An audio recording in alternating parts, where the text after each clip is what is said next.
Hey everybody, my name is Mark, and today we're going to do an unboxing of my Microtech ANAX SE.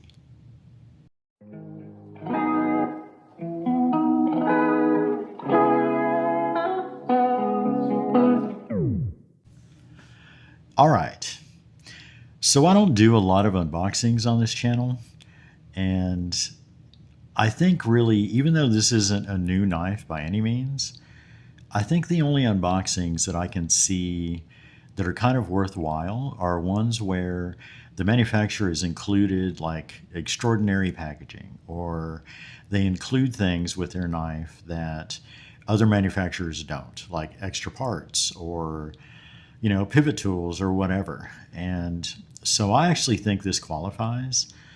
There's some things that Microtech has included with their ANAX. And even though it's not, like this is a collaboration, this is actually a Reich knife, which I didn't realize until recently. I thought it was just straight up Microtech, and I was pretty sure that they had found a Chinese OEM to manufacture their knives, but I didn't realize it was Reich. And the way they list them as a collaboration team, I guess that is true. But actually, Microtech was, or is an American company. And instead of manufacturing over here anymore, they just, went straight to China. That's not a bad thing, technically, and I don't find fault with that. I like Chinese knives, and they do good work, and they're very smooth, nice knives. So anyway, we're going to get into this unboxing. This is a Microtech box, and as you can see, this is an ANAX SE. It is DLC titanium on the handle, and it's got a DLC titanium pivot collar. It's got a carbon fiber inlay, and then it's got a model number. So also on the box, I should say, there is a welcome to our family message. And so if anyone wants to pause that and take their little laptop into the restroom and sit there and read this for a while, I can understand. So here it is. And that's pretty cool. It is a nice box, all the gold embossing or whatever. So we're going to open it up. And inside the package, you get some paperwork.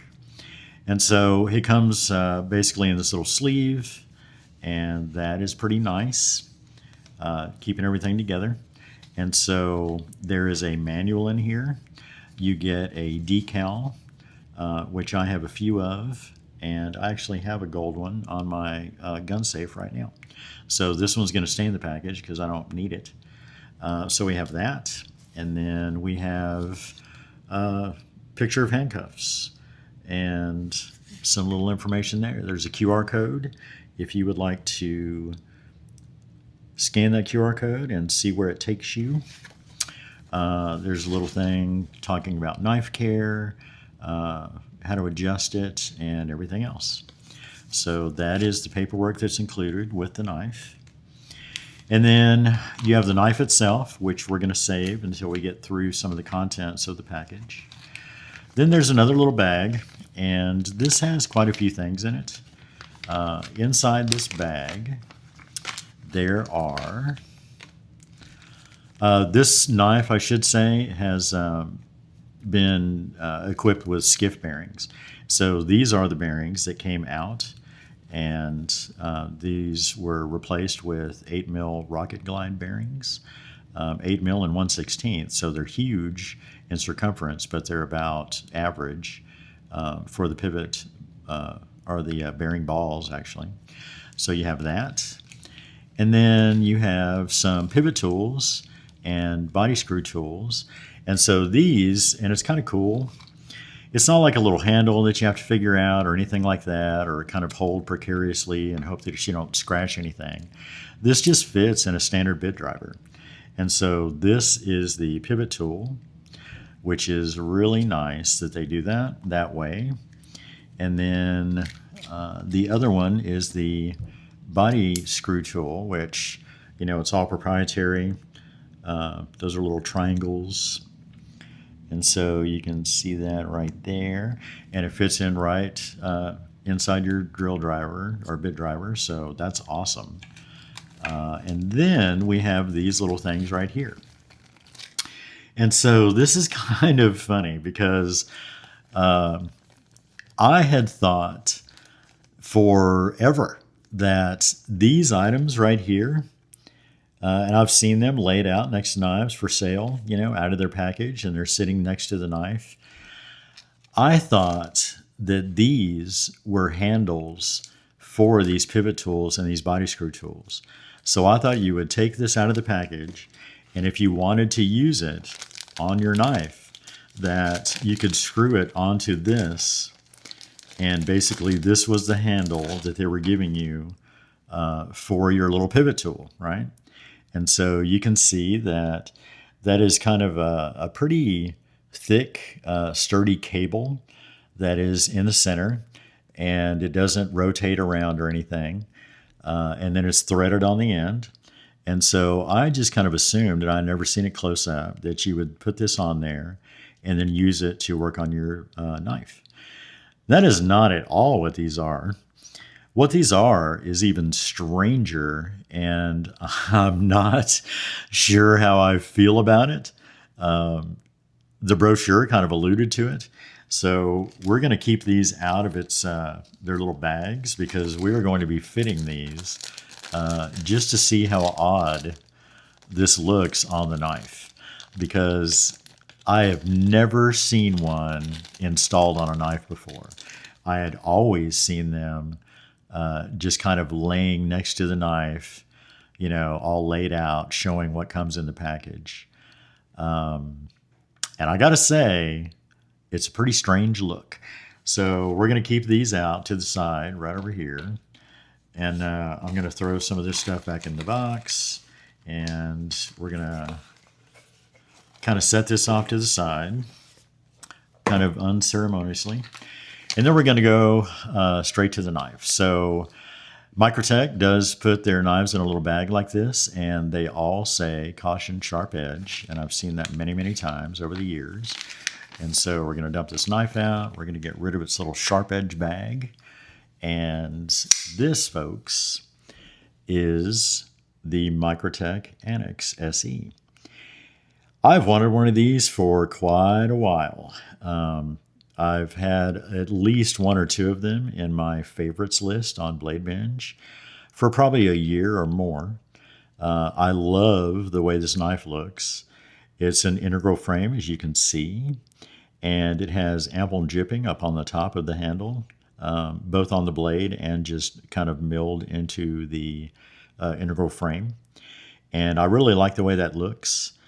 The pocket clip, to be honest, I didn't know how this pocket clip was going to be. I've seen pocket clips with the little ceramic ball pressed in there, and I guess I didn't mind the way that looks. I actually kind of like the way it looks. I was just worried about longevity. I didn't know if that little ball was going to stay in there very well. I would hope so, but you never know. So you can see that the pivot is at triangle. It is a captive pivot on one side. Even though it doesn't look like it, it still has a place for their pivot tool to go in, but there's really no need on the one side. I think it's just aesthetic, and they just wanted to keep that look from side to side. I really like this carbon fiber inlay. I like the way they've done that carbon fiber. It's really good looking. I don't know exactly what you would call that.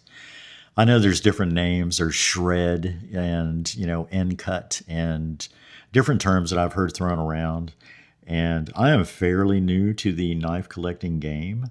And so I apologize. I'm not up on my carbon fiber weaves probably as well as I should be. But I can say that it's a really nice looking carbon fiber, and I like the way it's kind of shadow boxed in here with the titanium frame going around it. I think that really is a hot look. So I like that quite a bit. This is an integral frame, and so there is a lock bar insert, and the lock bar insert actually is kind of sandwiched. It doesn't go all the way, like you can see where it fits inside the frame. And it doesn't extend all the way to where the blade lockup is. The insert itself does, but this side right here that you can see inside that jimping, you can just see it kind of inset there within the jimping area. I think that's a really nice clean look. So it kind of encapsulates it in here and it doesn't, extend through and you see like a line that goes all the way through. So that's a really nice clean look. I do like the way all of that looks basically. The little body screw up here, that is actually the blade stop screw. And so you can see the little blade stop right in there. And it's got some knurling on it, kind of to match, it's not really, I think that's just aesthetic because you've got jimping up here. So that's just to kind of keep the look. And I'm kind of glad they did it that way. If it was just like a smooth barrel that went through, it would look kind of odd up there. So I'm glad they gave it at least some kind of texture and milling on it to make it kind of blend in. The jimping on the blade, it kind of goes up like this to kind of a crown. And the jimping gets smaller right up here on the very top of the blade. I like the way that they've kind of broken it up with this little, it's almost like a little missing milling groove right there. And so it kind of makes two sets instead of just all the way across. So it makes it a little more interesting. I really like that detail. This is an M390 blade and it's DLC coated. You can see the logos and stuff on there. So that looks pretty good. That does say M390. And then there is nothing on the other side, which is nice. So you can see that, this isn't like a fully a blade window that goes all the way through the blade. And it's more of just a really super wide fuller. This edge up here is not sharp per se. Like it doesn't catch your fingernail or anything like that. But this whole area is milled out deep enough where it is super usable to do flicks with. So you don't even have to really concentrate. And I like knives like that. I don't want to have to watch so closely where I place my finger every time I want to deploy my blade and kind of think about it before I kind of flick it open. This knife isn't like that. This, if you get your finger in that area every time, it's going to deploy, and the detent is really snappy. It's like tuned perfectly. And so I really like that. Also, the jimping, and you can see the way, that goes up there, that's actually a front flipper. And you can use it as a front flipper. It's very usable as one. The jimping is not so aggressive that it tears up your finger like some other knives that I've had that have a front flipper. The jimping is just, everyone talks about, I need aggressive jimping and I want it to be, usable. And I get that, but it doesn't have to like tear up your skin, especially, some people like knife people, me, I'm a knife freak. And so if I have a knife and I'm just sitting around, I am going to be flicking it, repeatedly, just kind of playing with it and fidgeting around. And so after a while of doing that, if the jimping is too aggressive, it's not a toy. And so the jimping is not tailored just so you can play with it like a toy. And I get that. Hard use knife, if you were out in the field, you would want some good aggressive jimping. And I feel this is aggressive enough. I think it's just perfect, actually. So as far as the handle goes, I have fairly large size hands. And even if I'm back here in the lock bar area, kind of where, the lock bar finger choil area is basically, if I choke up there, it is a full 4-finger grip.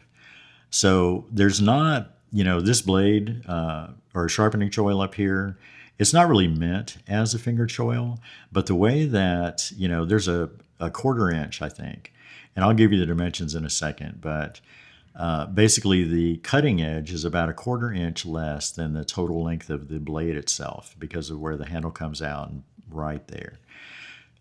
So that's not really meant to be a finger choil, but because there is kind of a flat under here, you can kind of choke up there and almost kind of trigger pull it.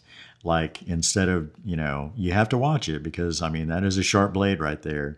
And this isn't really meant for to be used as a finger choil, I don't believe. But if you put your finger there and you kind of trigger pull it and you're pulling back this way or up towards the pivot, because of this jimping on top of the blade, you can really get locked in, and that feels pretty good, right? I like ergonomically, I like everything about this knife. And also, there's kind of, like if this was, a weapon, that would be called a palm swell. And it may still be called that on a knife. But you can see kind of where, it's going along here and then it kind of swells out and it's even on both sides. So you've got this little palm swell right here and you can feel it when you run your hand against it. So when you have it in your hand, you don't really feel that, but it's kind of a nice detail, and when you're looking at it, you can kind of see it even more on the side that doesn't have the carbon inlay. So right here, and it's kind of diagonal and it goes across, and you can see that kind of in the light. So that little palm swell right there, that's a really nice detail, and it's just interesting to see on the knife. I do like the way they did the spine of the handle back here. These little, and I didn't realize before I got it just now that these little divots are a different size. So, they get progressively smaller as you go towards the back of the knife. And I had never realized that. But it also kind of matches the ones on the pocket clip. So those vary in size also. And I think that is really cool. It is an exposed screw for the pocket clip, and it is not a deep carry pocket clip, which is fine with me because I actually prefer a little bit of knife sticking above my pocket line. When things, and I've said this before in other videos, I don't want things disappearing in my pocket. I don't want to fish around for things. I like knowing where things are, and if I have to grab it, I don't want to have to pay attention. The only time, and it's, again, another weapon analogy, but, you draw your weapon, and you know exactly where it is, your sidearm. The only time I want to really concentrate is when I reholster that weapon. I think people that reholster handguns without looking, especially, when they're still around in the chamber, I think that's, you don't have to do that. People argue, I want to keep my eyes down range in case there's another threat or whatever. You should never put your weapon away if there's even a hint of a threat. So once you draw your weapon, by the time you put that away, everything should be clear, and that it's clear, and you can look just for a second and kind of look that weapon back down, back to its holster. And so that's kind of the way I feel when I have knives in my pocket. I'm doing it one-handed. I'm, concentrating on something. I'm reaching for my knife. I don't want to feel around. And so I've had some deep concealment, basically, or deep carry pocket clips. And I always have to kind of fidget around, get just the right grab on it. I like a little something above the pocket line that I can pinch. Excuse me. And so I think this works out just fine. And also this little ball here. Like I said, I've never, I've liked the way those looked, but I've always kind of wondered how effective they are and, how they're going to work. This works perfectly. The tension on it is perfect. It goes in and out of your pocket. You can tell that it's not going anywhere. It's not going to fly out of your pocket. I could do a handstand or, fall off a motorcycle, whatever it is. I don't feel like this is going to slip out of my pocket, but if I go to grab it, it pops right out. And so that's nice. So what we're going to do now is check out these little tails that they include because I did not know this was a thing, and it's extremely surprising. But basically what these are meant to do is kind of act as, I guess, a lanyard of sorts. It kind of makes, and it would look really strange, but if this was a deep concealment pocket clip and you had one of your little tails on there, I guess that would be okay. But basically the way this works is you screw these back here. There is no lanyard loop or anything. There's just this little area, and I was kind of looking at it and I saw that it was threaded inside. And so I don't know. I can't believe that this is a thing. Like, this was designed this way, and this is what you're supposed to do with the things that they give you in the package. This is what you do. So, That's what it looks like. You can, grab it. I mean, it's firm, it's threaded in there, and it's kind of, a long little set of threads. And so there is little chance that that's going to come out. And that's great, I guess. I have to say, that is the oddest look that I've ever seen. It is really strange. I don't know how many people out there are into this, or if you have one of these, if you actually equip your knife this way and carry it around. Um, it's great. So we're going to take that one off just in case you didn't like the little pointy one. And we're going to put the little round one on there and kind of see how that goes.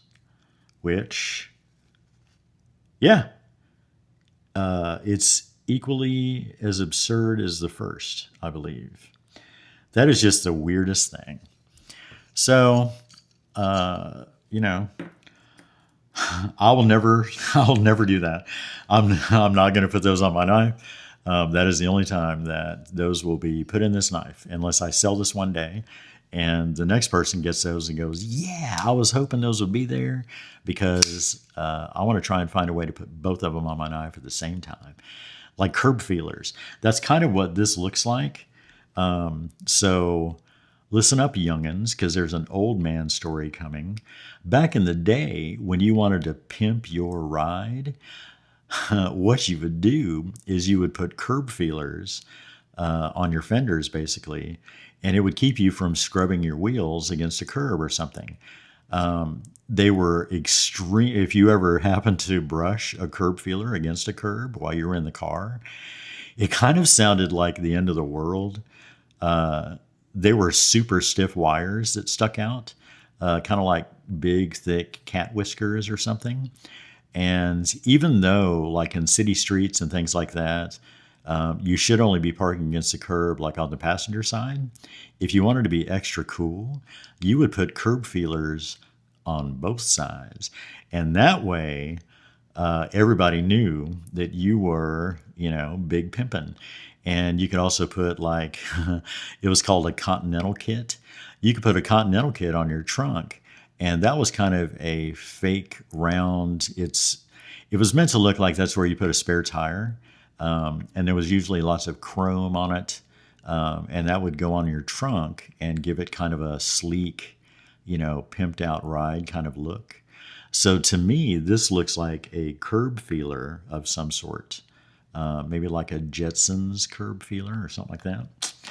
But anyway, yeah, those will never go anywhere except back in the box.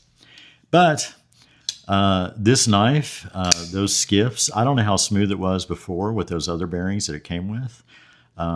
They were fine to me. It's a really, 6 mil. That's a big bearing, and they were, lots of bearings in there. I don't know how many, I didn't count them, but I would say there was probably, 18 bearing set on each one of those. And the only thing about it that I saw, which I actually like, was they were plastic, fully caged bearings. And I've talked about this before. As long as they're fully caged, that's what I care about. If they're plastic, that is fine, because that plastic doesn't see any load at all. And plastic has a lubricity all of its own. And so when you oil those up, like you've seen me do in other videos, the oil has a tendency to kind of stay in there and it'll stay slick. And I will say, I mentioned I just handled my first bearings that had been greased with some kind of grease, and I got to figure out what it was. Instead of like an oil, like this is what I use, the KPL Heavy.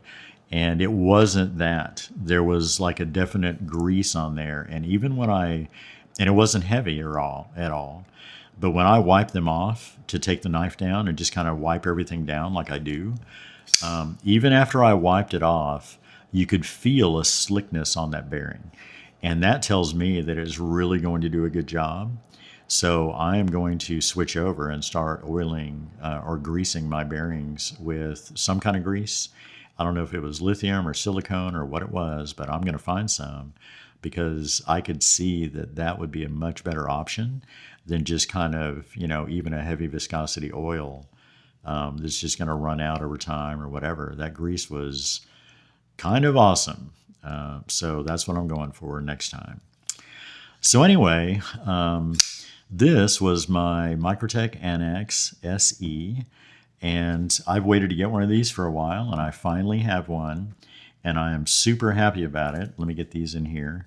I'm going to lay these over the knife just so you can see them for the last time.